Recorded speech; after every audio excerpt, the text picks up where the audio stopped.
नमस्कार दोस्तों, स्वागत है आपके अपने यूट्यूब चैनल संस्कृत अड्डा पर।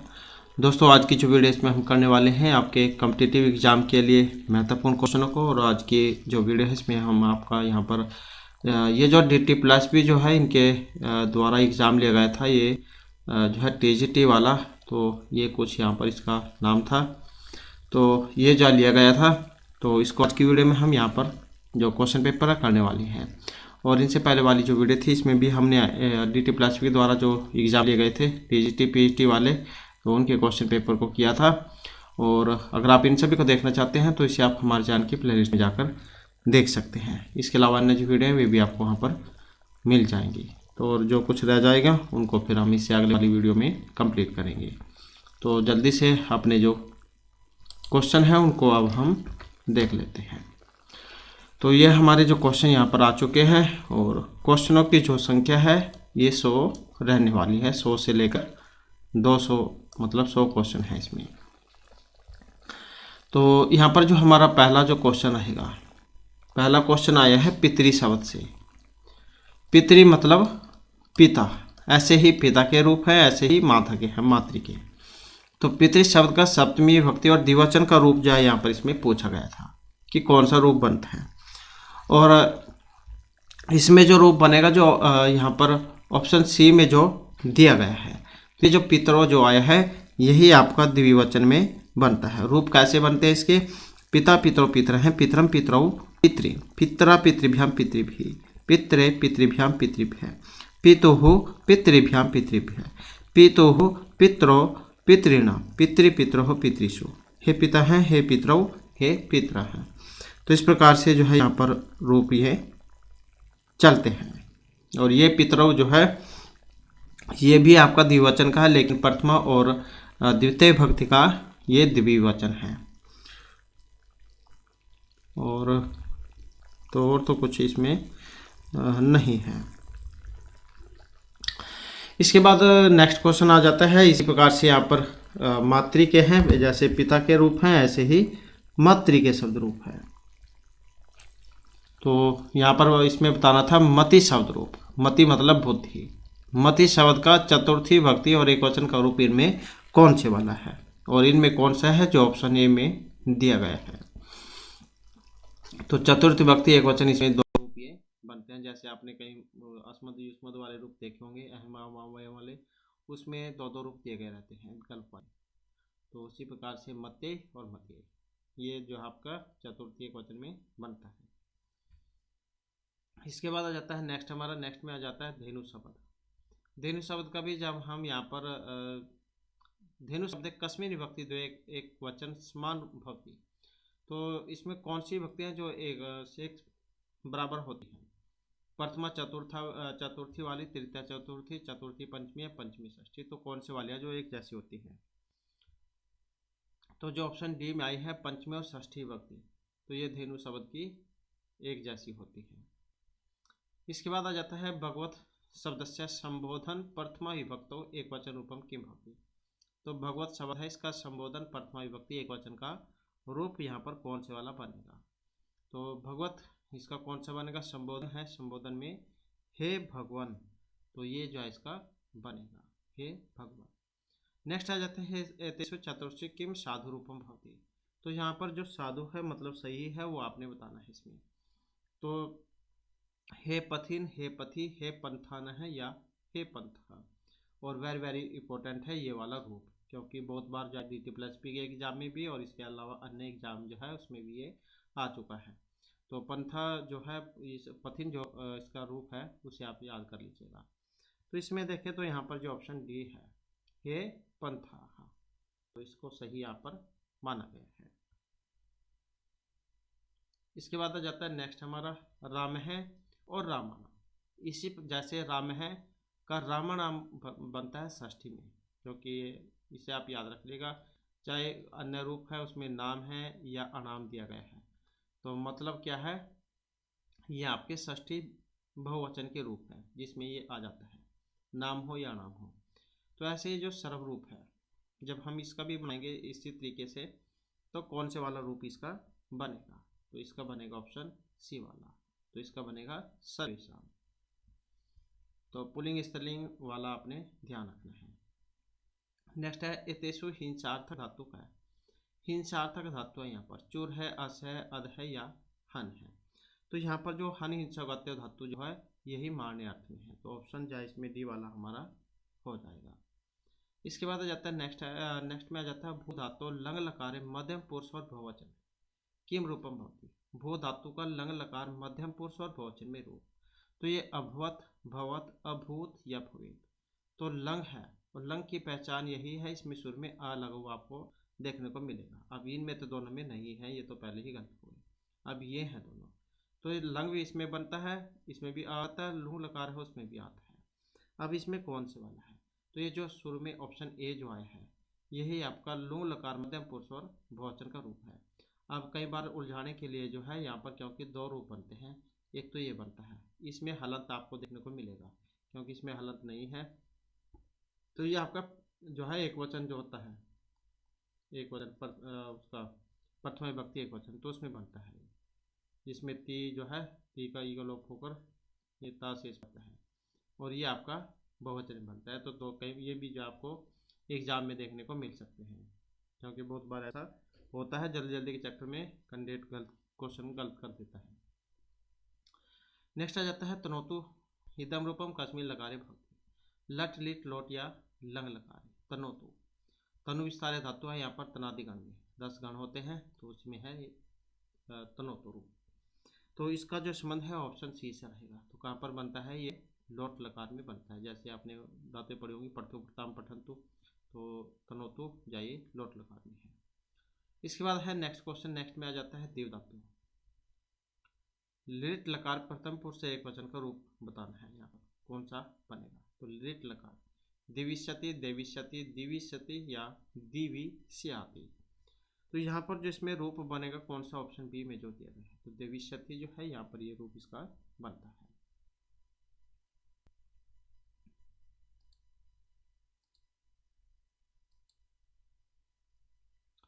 इसके बाद है किम नास्ति चेत पुरुष है अंधेय भवति।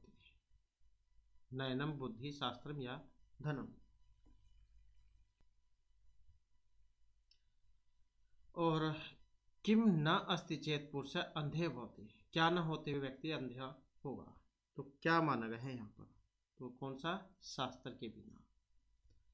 नेक्स्ट है पदे पदे दुग्धः पुत्र का, मतलब प्रत्येक कदम पर या कह सकते हैं कि जो भी काम शुरू करेंगे उस पर दुख देने वाला पुत्र आ जाता है, रोगी मृत या मूर्ख पुत्र है।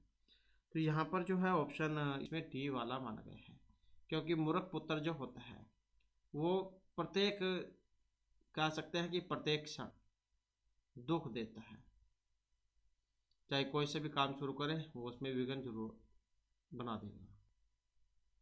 तो कदम कदम पर दुख देने वाला मूर्ख पुत्र है। नेक्स्ट है कीदृशी विद्या जीवलोकस्य सुखम इति कथ्यते। विद्या जीवलोकस्य सुखम, सुख करी, भोग करी, अर्थ करी या मोक्ष करी। तो यहाँ पर जो आई है ऑप्शन सी वाली, तो यह है अर्थ करी। अर्थ करी विद्या जीवलोकस्य सुखम इति कथ्यते। नेक्स्ट है कीदृशी भार्या शत्रु भवति। अप्रियवादिनी, रूपवती, गुणवती या असुंदरी। तो शत्रु के समान होती है, तो वो स्त्री कौन है, पत्नी कौन सी होती है। तो यहाँ पर जो आई है ऑप्शन बी वाली, जो रूपवान है। इसके बाद है रघुवंशस्य कर्ता का है। रघुवंश महाकाव्य महर्षि कालिदास जो उनके द्वारा रचित है, और 31 जो राजा हुए हैं उनका वर्णन है इसमें रघुवंश का। तो इसके कर्ता भारवी, भभूति, कालिदास या भाष है। तो इसका कौन सा है, ऑप्शन डी वाला, महर्षि कालिदास जो है इनके द्वारा रचित है। नेक्स्ट है रघुवंश राजाना किमर्थम संभृतार्थ भवन्ति सम। सुखाय अर्थात त्याग या सत्य। तो रघुवंश राजाना, और इसका जो है ऑप्शन आएगा सी वाला, तो किस लिए जान गए हैं, त्याग के लिए। इसके बाद आ जाता है हेमन विशुद्धि श्यामिकापि वाकुत्तर समलक्षित। अग्नो जले प्रक्षालनी या कर्षणी। हेमन विशुद्धि श्यामिका व आपी, और इसका है ऑप्शन ए वाला, तो ये है अग्नि, अग्नौ। नेक्स्ट है कस्य प्रारंभ प्राक्तन है संसारा इव फल अनुमेह आशा। तो कस्य प्रारंभ, अज है, दिलीप है, मनु या राम है। तो कस्य प्रारंभ प्राक्तन है, संस्कार इव फल अनुमेह आसन। और यहाँ पर माने गए हैं जो राजा दिलीप हुए हैं। ये भी यहाँ पर रघुवंश महाकाव्य में से ही लिया गया है। इसके बाद है क सहस्त्रम गुणम और सृष्टम रसम आदत्य है। दिलीप है, रामा, अजय या रवि। और इसका जो संबंध है ऑप्शन आएगा डी से, तो यह है रवि। नेक्स्ट है वागार्थी संपृक्त वागार्थ प्रतिपत्ति। जगता है पितृवंदे पार्वती परमेश्वरों। ये मंगलाचरण है किनका? रघुवंश महाकाव्य का। भगवान शिव और पार्वती की इसमें स्तुति की गई है, क्योंकि ये DT+B के द्वारा हाल ही में एग्जाम लिया गया था जो इसमें PhD वाला, तो उसमें आया हुआ था। तो इसमें यहाँ पर अब छंद पूछ लिया गया है। अनुष्टुप, भृति, त्रिष्टुप, त्रिष्टुप है ये वाला, त्रिष्टुप या गायत्री, कौन सा वाला है? और इसमें देखें तो जो है ऑप्शन ए वाला अनुष्टुप जो है यहाँ पर इसमें छंद माना गया है, तो रघुवंश में से है। इसके बाद आ जाता है नेक्स्ट क्वेश्चन। नेक्स्ट है सुख नाश है, कस्मे उपदेश है। ये है आपका कादम्बरी में से। तो इसमें उपदेश दिया था तारापीठ, चंद्रपीठ है, पुरीक या पत्थर लिखा। और इसमें जो है ऑप्शन आएगा बी वाला। तो सुखनाश जो थे उन्होंने जब राज्याभिषेक किया था तो उस समय यह उपदेश दिया था इनको, चंद्रपीठ को। महर्षि बाणभट्ट जो उनके द्वारा रचित है कादम्बरी।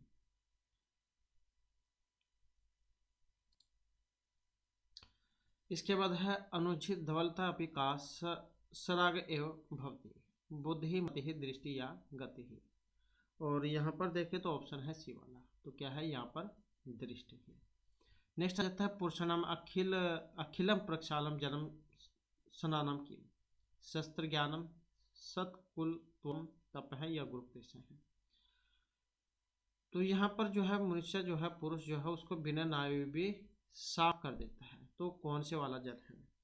और यहाँ पर जो जल है जो कौन सा, ऑप्शन डी में जो दिया गया है, अर्थात जो गुरु का उपदेश होता है वो बिना नहाए भी व्यक्ति को स्वच्छ कर देता है। तो बिना नहाए भी स्वच्छ कर देता है गुरु का उपदेश। नेक्स्ट आ जाता है लब्धापि खलु दुखेन परिपाल्यते कासा। लब्धापि खलु दुखेन परिपाल्यते, ये कहाँ से लिया गया है? अगर आ जाए एग्जाम में तो कादम्बरी जा उसमें से है। तो राजा लक्ष्मी जो है उसके बारे में जब उपदेश देते हैं तो उस समय की बात है कि जो लक्ष्मी जो होती है, पहले तो बात ये प्राप्त ही नहीं होती। अगर किसी को प्राप्त हो जाए तो इसको बहुत मुश्किल से जार इसकी रखवाली होती है, मतलब इसकी देखरेख होती है। तो कौन किसके बारे में है? तो यह है लक्ष्मी के बारे में। नेक्स्ट है दारुण है अपरिणाम उपशम का। लक्ष्मी मद है, विद्या मद है, रूप मद है या यवन मद है। सभी ये सारे क्वेश्चन आपके उसी में से है, कादम्बरी में से। तो दारुण है परिणाम उपशम का, और यहाँ पर जो इसमें माना गया है ऑप्शन ए वाला, तो ये है लक्ष्मी का मद मोह। इसके बाद है अनअभिहित कर्मणि का विभक्ति ही भावती, ये आ जाता है अब आपके कारक में से। तो यहाँ पर प्रथमा, द्वितीय, तृतीय, चतुर्थी कौन सी भक्ति है? अनअभिहित कर्मणि, और इसमें आई है जो ऑप्शन बी में दी गई, अर्थात कौन सी है? द्वितीय विभक्ति। नेक्स्ट आ जाता है ग्रामात आयाति इतर ग्राम है कि दिशा कारक भवती। तो यहाँ पर जो ग्राम है किस प्रकार का है? ग्रामात आयाति, ग्रामात जैसे होता है रामात पंचमी भक्ति में, तो पंचमी भक्ति में है। और यहाँ से अब आप समझ गए होंगे आपादान कारक में। इसके बाद है नेक्स्ट, हमारा नेक्स्ट में आ जाता है यत। यत शब्द से प्रयोगे कृते प्रयोक्तव्य है अपना शब्द का किम तथा तत्या तथा। यत शब्द से प्रयोगे अपर शब्द, तो इसकी जगह पर हम और भी शब्द का प्रयोग कर सकते हैं। कौन से वाले का? जो ऑप्शन सी में है, तत्का। नेक्स्ट है च इति अव्ययम कस्मिन् अर्थे प्रयुज्यते। विकल्प है भाषा समुच्चय या विधि। च इति अव्ययम, अव्यय जो होते हैं किसी भी व्यक्ति वचन कारक क्या आदि के कारण इनमें कोई परिवर्तन नहीं होता। तो च इति अव्ययम कस्मिन् अर्थे प्रयुज्यते, किस अर्थ में इसका प्रयुक्त होता है? और यह होगा समुच्चय क्या अर्थ में। इसके बाद क्वेश्चन आ जाता है पठ धातु से। पठ धातु में जब हम सत्री प्रत्यय लगाएंगे प्रथमा के बहुवचन में तो कौन से वाला रूप यहाँ पर बनेगा? पठन, पठत, पठनता या पठंत है। पठ धातु है, सतरी प्रत्यय है और प्रथमा का बहुवचन। तो यहाँ पर जो इसमें बनाएंगे तो पठंत है जाइए बनेगा। नेक्स्ट आ जाता है धातुपसर्गीय कत्व प्रत्यय का आदेश है भवति। धातुपसर्ग में कत्व प्रत्यय लयप यत सत्री या लियुट। और इसमें जो रहेगा कौन सा, जो ऑप्शन ए में है तो यह है लय प्रत्यय। लय प्रत्यय की पहचान ये है, सुर में इसमें आपको अव्यवसर्ग देखने को मिलेगा। नेक्स्ट आ जाता है समृश्यते त्वामना शबोधित ऑफिसन। ये क्या श्लोक आया था, उसके अंदर से लाइन ली गई है। कहाँ पर आया था श्लोक, अभिज्ञान शकुंतला में, चौथे अंक में से हाँ तो उसमें से है कि समृश्यते त्वामना बोधित ऑप्शन। जब दुर्वासा ऋषि जो है शकुंतला के द्वार पर आते हैं तब उनका ध्यान उनकी तरफ नहीं जाता है, जिस कारण से उनको श्राप दे देते हैं। तभी फिर ये पंक्ति कहते हैं कि तुम जिसके ख्याल में खोई हुई हो तुम उसको याद करने पर भी याद नहीं आओगी। समृश्यते त्वामना शबोधित ऑप्शन। तो वचन किनके हैं, तो अब आपको पता ही लग चुका है, यहाँ पर दुर्वासा ऋषि के हैं। इसके बाद है का नामोषण उदके नव मालिकाम सिंचती इति कहावती है। यहाँ से भी आप समझ गए होंगे। वैसे नहीं, अगर लाइन से पता लगता है तो एक बार आप जो ऑप्शन दिए गए हो उस पर जरूर नज़र मार लें, वहाँ से या कुछ अंदाजा आपको लग जाएगा अगर नहीं पता है। तो कौन ऐसा है जो जो नई जो नव मलिका जो है उसको गर्म जल से सींचेगा, तो ये जो है ऑप्शन डी अर्थात जो प्रियमदा है उन्होंने कही थी। नेक्स्ट है कस्मिन भूष्ठम भाव दक्षिणा इति कर्णभाव तिष्ठति। तो ये जो 4 श्लोक थे उनमें से एक है कि जब तुम अपनी पति के घर जाओगे तो अपने सास ससुर, तुम्हारी जो सास नंद है या वहाँ पर काम करने वाले हैं नौकर चाकर, या तुम्हारी जो अन्य, क्योंकि राजा दुष्यंत जो थे उनकी अन्य पत्नियाँ भी थी, तो उन सब के साथ आप क्या है अच्छा सा व्यवहार करना, मतलब सही व्यवहार करना। तो ये नहीं है कि लड़ाई झगड़ा करना। तो ये उपदेश देते हैं मेरे करना गुरुजने पुरजने सब पत्नीजने या परिजने। तो ये आया था परिजने, मतलब वहाँ के जो अन्य व्यक्ति हैं। नेक्स्ट है शाकुंतले अभिज्ञानम किम पंगदह कंकणम अंगुलिकम या मुक्ति। अभिज्ञान शाकुंतलम, तो अभिज्ञान जो है इसके ऊपर नाम भी पड़ा है, तो ये है एक अंगूठी, तो क्या हो जाएगा अंगुलिकम। नेक्स्ट है अभिज्ञान शकुंतले चतुर्थांके कति श्लोक प्रधान परिगण्यन्ते। तो चौथे अंक में 4 जो श्लोक है उनको महत्वपूर्ण माना गया था, तो कौन सा हो जाएगा, ऑप्शन बी वाला चतुर्थ है। इसके बाद है अर्थो ही कन्या प्रक्रिया। तो ये भी जो आपका चौथा अंक जो है जो 4 जो श्लोक है उनमें से है कि लड़की जो होती है वो निश्चय ही परायधन होती है। तो इति कहावती सारंग्रह दुर्वासा कर्णव्या राजा। तो ये जो पंक्ति जो कही थी महर्षि जो कर्णव है उन्होंने कही थी शकुंतला के विदाई के अवसर पर। नेक्स्ट आ जाता है अमंत्रा अर्चित देवता है प्रणाम है कीर्तिशा स्यात्। अधार्मिक है यावन है निंदा है या वार्षिल है। और इसमें जो है ऑप्शन रहेगा डी वाला, तो ये है वार्षिल है। इसके बाद क्वेश्चन आ जाता है केन प्राणाम च राज्यम च स्त्रीशूलकार्थे विसर्जितः।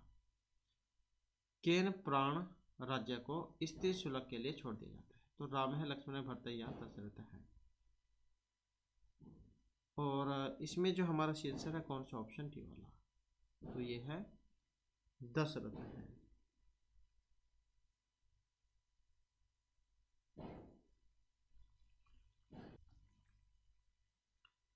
इसके बाद आ जाता है नेक्स्ट क्वेश्चन हमारा। नेक्स्ट में मम मातु चाहे मातुम चाहे मध्यस्था त्वम न स्ववशे। अत्र मध्यस्था कौशल्या के कई सुमित्रा सीता, ये आपका रामायण से है। और इसका जो यहाँ पर संबंध है ऑप्शन रहेगा बी से।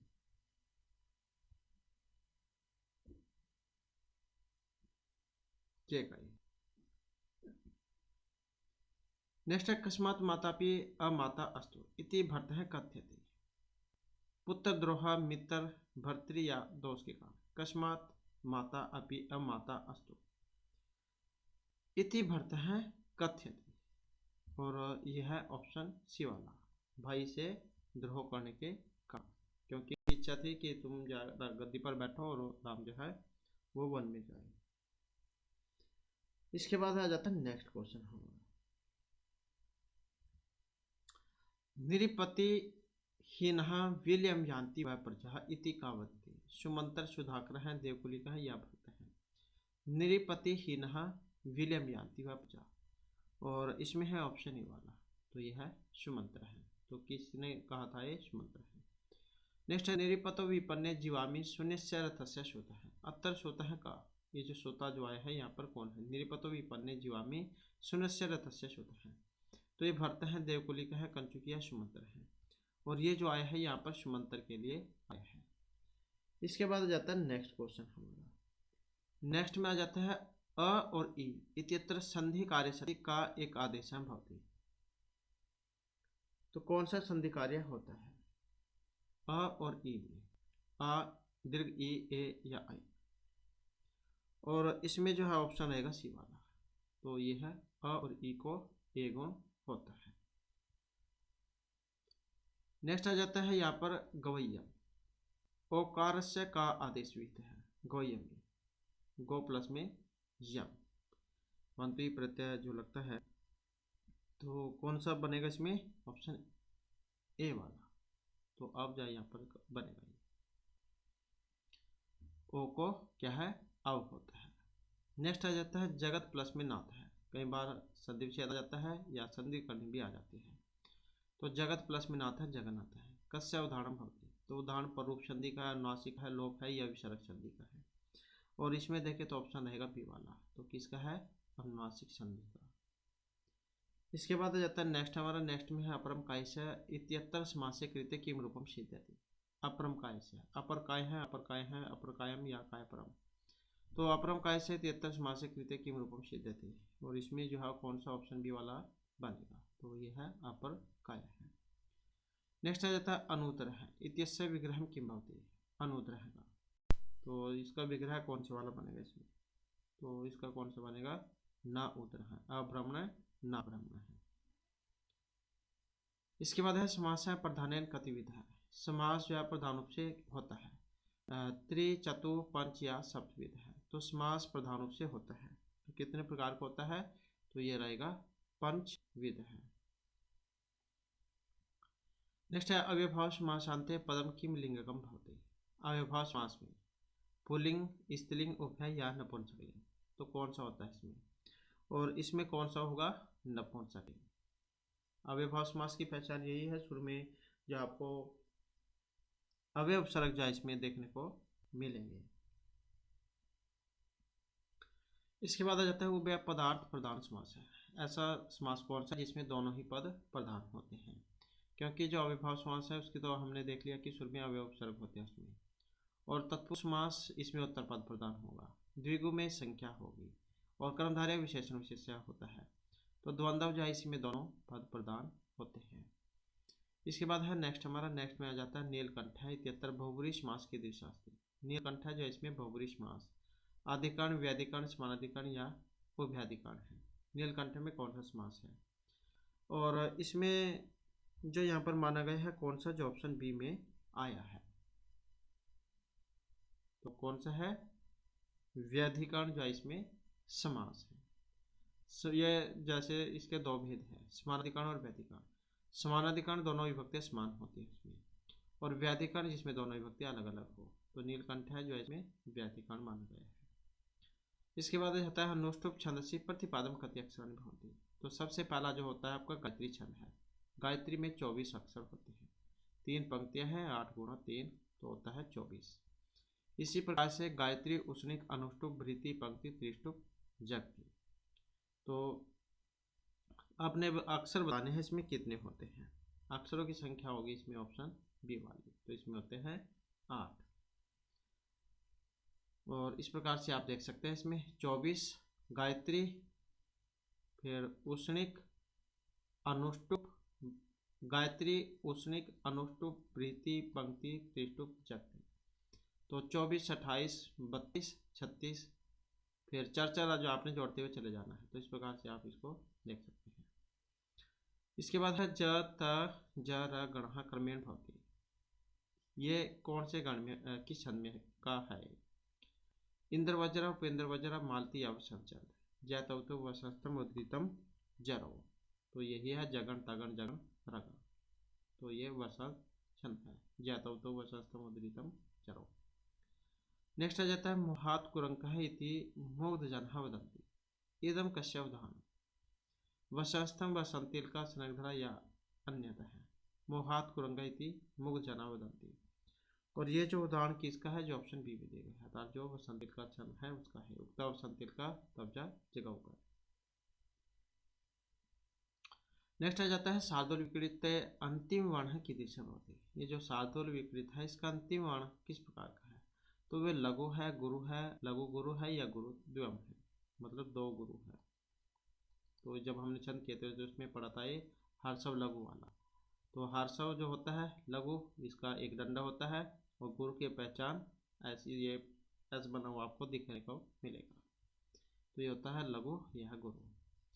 तो शार्दूल विकृत का अंतिम वर्ण कौन सा है और इसका अंतिम वर्ण कौन सा है? तो ये गुरु होता है। इसके बाद आ जाता है अनुप्रास। अनुप्रास जो अलंकार है ये किस प्रकार का है? शब्द है, अर्थ है, उभय या गुण अलंकार है। तो अलंकार भी दो हैं, शब्द अलंकार, अर्थ अलंकार। तो यहाँ पर अनुप्रास अलंकार कौन सी श्रेणी में आता है? तो ये आता है शब्द अलंकार की श्रेणी में।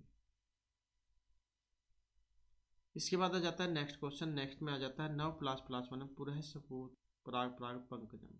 वेरी वेरी इंपॉर्टेंट है उदाहरण। तो इसमें अलंकार है उपमा, रूपक, श्लेष या यमक अलंकार। तो कौन सा है? ऑप्शन डी वाला। तो यमक जो है यहाँ पर इसमें अलंकार है। इसके बाद आ जाता है एकस्मिन् वाक्ये द्वयो अर्थो समावेश है। किस एकस्मिन् वाक्ये द्वयो अर्थो समावेश? उपमा, रूपक, श्लेष या उत्प्रेक्षा अलंकार। तो इसमें कौन सा होता है? तो इसमें होता है श्लेष अलंकार। श्लेष्टै पदे अनेक अर्थावधानी श्लेष इससे। तो जहाँ पर एक ही शब्द होगा उसके अर्थ अनेक प्रकार के होंगे, तो वहां पर होता है श्लेष अलंकार। इसके बाद है नेक्स्ट, हमारा नेक्स्ट में आ जाता है अयम ही दुर्जटि साक्षात इति कस्य उदाहरण। रूपक, श्लेष, अर्थांतरन्यास या फिर यमक अलंकार। तो किसका है ये रूपक अलंकार है, इसका उदाहरण है। तद अर्कम वेदो या उपमान उपमेय हो। इसके बाद है शशि इव राजा। इदम कस्य उदाहरण भवति। तो ये उदाहरण है वाचक लुप्त उपमा, धर्म लुप्त उपमा, उपमेय लुप्त उपमा या धर्मवाचक लुप्त उपमा। शशि इव राजा, तो ये उदाहरण है। किसका उदाहरण है? तो ये है धर्म लुप्त उपमा अलंकार का। इसके बाद जाता है हमारा नेक्स्ट में आ जाता है रमणीय इव प्रसन्नम्बुः सन मनुष्यम न यथा इदम कस्य वचनम। वैशंपायन है, भरद्वाजा, वाल्मीकि या व्यास है। तो ये जो पंक्ति है तो ये बतानी है आपने, रमणीय प्रसन्नम्बुः, और इस पंक्ति का जो संबंध है किससे? महर्षि वाल्मीकि से है। नेक्स्ट आ जाता है यूनः प्राणः कदा ऊर्ध्वम उत्क्रामन्ति भय शोके सत्वीरस्यागमने या आपदे। यूनः प्राणः कदा ऊर्ध्वम उत्क्रामन्ति। अब इसमें देखें तो कौन सा? ऑप्शन सी वाला। तो यह है स्थवीरस्य आगमने। नेक्स्ट आ जाता है तमसा नदी के उत्तरासीत। यमुना के समीप, जस्थान, पंचवटी या गंगा के समीप। तमसा नदी। और इसका जो संबंध है ऑप्शन आएगा डी से। तो यह है गंगा के समीप में। नेक्स्ट जो क्वेश्चन है त्वम शासति स्म प्रतिष्ठा आगम है। तो इसी के आधार पर जो महर्षि वाल्मीकि है उन्होंने जो रामायण जो है उसकी रचना की थी। यत् क्रोच मिथुनादेकम अवधि कामोहितम। तो इति का शब्द है, श्राप किन का था यहाँ पर? भरद्वाज, निषाद, नारद या क्रोच। और इसका जो संबंध है ऑप्शन बी से है। तो जो निषाद जो थे शिकारी, क्योंकि उन्होंने क्रोच पक्षी का जो जोड़ा था उसमें से एक को मार दिया था, तो महर्षि वाल्मीकि जो उनके मुख से फिर ये जो श्लोक जो है निकला था। नेक्स्ट आ जाता है काष्ठे अग्नि इव शरते के एवं धीरः ज्ञानिनः तपस्विनः या संत है। काष्ठे अग्नि इव, और इसमें जो है यहाँ पर ऑप्शन माना गया है डी को। तो यह है संत है। इसके बाद क्वेश्चन आ जाता है स प्रविशासन पदम शिष्येण सह धर्मविद अत्र शिष्य का। तो शिष्येण सह, यहाँ पर जो शिष्य है ये सारंगरव के लिए आया है, भरद्वाज है, मेषिकर्णव है, ये संजय है। सह प्रविश्य आसन पदम शिष्यन सह धर्मविद। और इसका जो यहाँ पर संबंध है किससे, ऑप्शन बी से, अर्थात जो भारद्वाज हैं तो उनके लिए आया है। नेक्स्ट है रामस्य चरितम कृष्णम कुरु इति काल आदिदेश। नारद है, वाल्मीकि, निषाद, चतुर्मुख है। रामस्य चरितम कृष्णम कुरु, तो यहाँ पर जो इसमें बताया गया था तो ये था जो ऑप्शन सी में आया है, तो यह है चतुर्मुख। नेक्स्ट है विदुरनीति प्रसिद्ध उपदेशक उत्तर असली। विदुरनीति का उपदेश आदि वन उद्योग या विराट पर्व, तो यह आपके महाभारत में से, क्योंकि महाभारत पर्वों में है, पर्वों की संख्या 18 है। तो ये विदुर नीति जो है ये किस में आती है, और इसका जो संबंध है ऑप्शन आएगा बी से, तो ये आती है उद्योग पर्व में। नेक्स्ट है धृति समय इत्यादि सप्त कथम वर्णिता शांति। ज्ञान हेतु, सुख हेतु, श्री हेतु या बुद्धि हेतु है। धृति समय इत्यादि सप्त कथम वर्णिता शांति, और इनका जो संबंध है किससे, ऑप्शन रहेगा सी से, तो यह श्री हेतु है। इसके बाद है भारतवर्षस्य विस्तार है क्या नास्ति। भारतवर्षस्य विस्तार है सप्त योजन सहस्र, 8 योजन 9 या 10 योजन सहस्त्र है, तो भारतवर्षस्य विस्तार है। अब इसका जो यहाँ पर संबंध है किससे, ऑप्शन सी से रहेगा, तो यह 9 योजन सहस्त्र है। इसके बाद है भारतवर्षे कति कुल पर्वतः सन्ति, 5 7 9 या 10, तो कुल पर्वतः, और कुल पर्वतः कितने हैं, तो ये है सप्त अर्थात 7।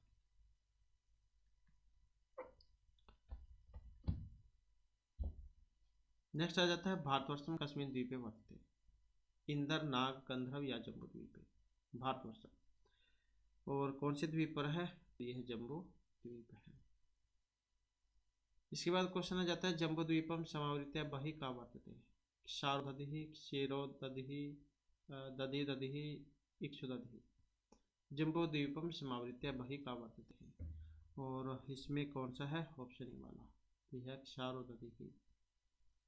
इसके बाद क्वेश्चन आ जाता है अग्नि पुराणे वृक्ष वायुवेद निरूपण कस्मिन् अध्याये अस्ति। अग्नि पुराणे 280, 82, 380 या 382 में, तो किस अध्याय में है, अग्नि पुराण में वृक्ष वायु वेद निरूपण, तो कौन से में है, और ये है ऑप्शन बी वाला अर्थात 282। इसके बाद वृक्ष आरोपण कार्य का पूजन है भवती। वरुण, विष्णु, चंद्र या पर्जन्य है, तो प्रकृति के देवता कह सकते हैं आप एक तरीके से, तो क्योंकि वृक्ष आरोपण में कार्य के लिए पूजे जाते हैं, और इसका जो संबंध है ऑप्शन डी अर्थात चंद्र है। इसके बाद जाता है विफलाह वृक्षा केन आदौ शोधनीय।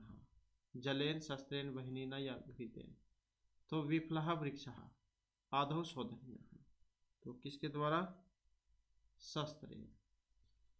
नेक्स्ट है गायत्री मंत्र प्रतिपादम कति अक्षराणि सन्ति। 6, 8, 12 या 10, तो जैसे कि हमने इसमें पढ़ा था 24 होते हैं गायत्री मंत्र में, तो 8 गुणा 3 24, तो कितने हो जाएंगे इसमें, 8। इसके बाद है गायत्री मंत्र से देवता इंद्र है, अग्नि, वरुण या स्वीता, तो कौन से देवता है गायत्री मंत्र में, और इसमें जो आते हैं स्वीत्री देवता, ऑप्शन सी वाले। नेक्स्ट है किम कुर्वन् जिजीविषेत् इति ईशावास्योपनिषदि प्रतिपादम। ईशावास्योपनिषद जो है इसमें से है, और ईशावास्योपनिषद और बृहदारण्यकोपनिषद ये आपके शुक्ल यजुर्वेद में है। तो क्या करते हुए 100 वर्ष तक जीने की इच्छा करनी चाहिए, तो ये श्लोक मंत्र आता है ईशावास्योपनिषद में। तप अध्ययनम कर्मणिया दानम, तो क्या माना गया है, ये माना गया है कर्म को करते हुए। इसके बाद है कि आसुरियान लोकान प्रत्यभिक्षन्ति है। अंधा, अज्ञानिन है, आत्मघातिन या अधर्मरतः, तो के असुरियान लोकान प्रत्यभिक्षन्ति है। अब इसमें देखें तो ऑप्शन आएगा सी वाला, तो यह आत्मघातिन जो स्वयं को मारते हैं। नेक्स्ट है सत्यम धर्मचार इति वाक्यम कुत्र अस्ति। ईशावास्योपनिषद, तैत्तिरीय, रामायण, महाभारत में। सत्यम वद धर्मचार, सदा सच बोलो और धर्म का पालन करो, तो ये जो पंक्ति जो है इसका संबंध किससे है, तैत्तिरीय उपनिषद से है। नेक्स्ट आ जाता है संज्ञान सूत्र। प्रतिपादी विषय है एकमत्यम मोक्ष स्वरूपम यज्ञ विधि या चतुर्नाश है, और इसका जो संबंध है ऑप्शन है इसे, तो यह एक मत्यम। नेक्स्ट है कीदृशानि कर्माणि उपास्यानि इति शिक्षावल्याम् उक्तम्। तो कीदृशानि कर्माणि उपासनानि इति शिक्षावल्याम् उक्तम् सुखप्रदानि मोक्ष धन या अनवद्यानि। और इसमें कौन सा आएगा? ऑप्शन सी वाला अनवद्यानि। इसके बाद है श्रद्धादेयम् अश्रद्धादेयम् इदं वाक्यम शिक्षावलम कस्मिन् अनुवाक्ये भवति। तो शिक्षावली किस अनुवाक में है ये वाली पंक्ति? श्रद्धादेयम् अश्रद्धा अदेयम् 6, 8, 9 या 11 में। और कहाँ पर है? तो इसका संबंध है ऑप्शन डी अर्थात 11वें अनुवाक में। इसके बाद है एतेषु चतुर्षु किम साधुरूपम न भवति। सही नहीं है एक, तो कौन सी वाला है? और इसमें जो है ऑप्शन रहेगा बी वाला। तो रोंदा जो है यही इसमें सही नहीं है। नेक्स्ट आ जाता है तेषु चतुर्षु किम पदम अव्ययसंज्ञकम भवति। तो यहाँ पर अव्ययसंज्ञक है, तो ये सत्री है, तव्यत है, सानच है या तुमन प्रत्यांत है? अव्ययसंज्ञक है। अब कौन से वाला है यहाँ पर अव्ययसंज्ञक? जो ऑप्शन डी में है तुमन प्रत्यांत। इसके बाद है सानच प्रत्यय कस्मिन् लकारार्थे भवति। सानच प्रत्यय लट, लिट, लंग या लोट लगाने। तो इसका संबंध है ऑप्शन ए से, तो यह है लट लकार में। नेक्स्ट है विकल्प अर्थे प्रजमन अव्ययम किम स्यात् अपि इति एव या वा। तो कौन सा है यहाँ पर? जो ऑप्शन सी में है। कई बार जैसे आप क्वेश्चन लिखते हैं, आपने देखा भी होगा जब आपको क्वेश्चन दिए जाते थे या आप क्वेश्चन देते हैं, बच्चों को 2 क्वेश्चन देते हैं करने और उनको कह देते हैं कि आप इनमें से कोई एक भी कर लियो। तो आप उसमें अथवा देते हैं या फिर उसमें वा लिखते हैं। तो इसका मतलब है या तो ये वाला क्वेश्चन कर लियो या फिर ये वाला, तो अथवा या फिर वा। तो इसका मतलब है विकल्प वाला। इनमें से मर्जी आपकी, जो भी ठीक लगता हो वो आप कर सकते हैं। इसके बाद है एतेषु चतुर्षु समचीन रूपम किम भवति। अष्टचत्वारिंशत्, अष्टाचत्वारिंशत्, अष्टचत्वारि या अष्टचत्वार है। अब इसमें देखें तो कौन सा ऑप्शन ये वाला? तो यह अष्टचत्वारिंशत्। अष्ट मतलब 8, चत्वारिंशत् मतलब 40, 40 और 8 48। इसके बाद जो हमारा क्वेश्चन आ जाता है यहाँ पर, हिंदी में भी होने चाहिए, ये आ गए हैं। पृथ्वी पर बुद्धिमता से अधिक पवित्र करता और कुछ नहीं। आपको शिक्षा की परिभाषाएं कहाँ पर मिलेगी कि पृथ्वी पर बुद्धिमता से अधिक पवित्र करता और कुछ नहीं है?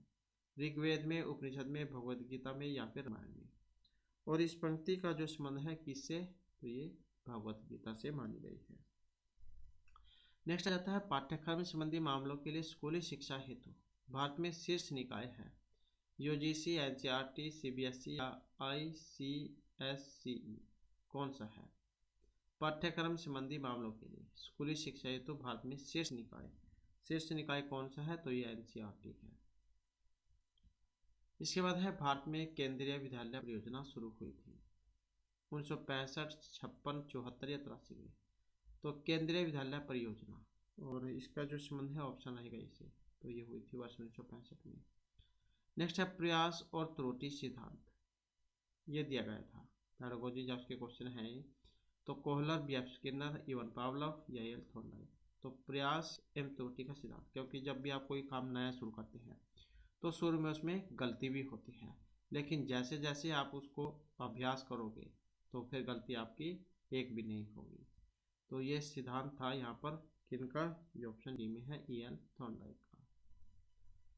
नेक्स्ट आ जाता है यहाँ पर शिक्षण की निम्नलिखित प्रअवस्थाओं में से कौन सी शिक्षण की उपयुक्त विधियों का चुनाव शामिल है? आयोजना, निष्पादन, परावर्तन या कोई सी भी नहीं। तो शिक्षण की निम्नलिखित प्रअवस्थाओं में से कौन से शिक्षण की उपयुक्त विधियों का चुनाव शामिल है? कौन सा? जो ऑप्शन ए में है अर्थात आयोजना प्रअवस्था। इसके बाद है अध्ययन के निम्नलिखित में से कौन सा सिद्धांत कहता है कि अधिक हाल ही में अध्ययन किया हुआ सर्वोत्तम रूप से याद रहता है? तो अध्ययन के निम्नलिखित में से कौन सा सिद्धांत है कि अधिक हाल ही में अध्ययन किया हुआ सर्वोत्तम याद रहता है? प्राथमिकता, गहनता, वांछित या हालिया का सिद्धांत। तो यहाँ पर जो सिद्धांत है इसका नाम है हालिया का सिद्धांत। ताज़ा ताज़ा का देते हैं जैसे। इसके बाद है कौन सा सामग्री चुनाव का सिद्धांत नहीं है? संतुलन, महत्ता, आवश्यकता, संभाव्यता। तो सामग्री चुनाव का एक सिद्धांत यहाँ पर नहीं मानी गई है। कौन से वाली? जो ऑप्शन सी में दी गई है, तो यह आवश्यकता का सिद्धांत। इसके बाद है इनमें से कौन सा जीव विज्ञान की शाखा है? पादप, रसायन, भौतिक या भूगर्भ। तो जीव विज्ञान की शाखा है इनमें से एक, तो कौन से वाली है? और इनमें है जो ये ऑप्शन ए में आई है, तो यह है पादप विज्ञान। इसके बाद है भारत में किस राज्य ने संस्कृत को दूसरी राजभाषा के रूप में अपनाया है? उत्तराखंड, गुजरात, कर्नाटक या उत्तर प्रदेश ने। तो दूसरी भाषा संस्कृत है, तो कौन से हैं? तो यह है उत्तराखंड। इसके बाद है कौन सा संस्कृत में गद्य विद्या पढ़ाने की एक विधि है? तो गद्य पढ़ाने की एक विधि है यहाँ पर कौन सी? जो ऑप्शन बी में दी गई है, तो है कथा कथन विधि। तो ये जो आपका यहाँ पर कंप्लीट जो आपका क्वेश्चन पेपर है, और नेक्स्ट वीडियो इसमें हम आपके लिए नए जो क्वेश्चन पेपर वो लेकर आएंगे। और हमारे साथ अंत में रहने के लिए धन्यवाद।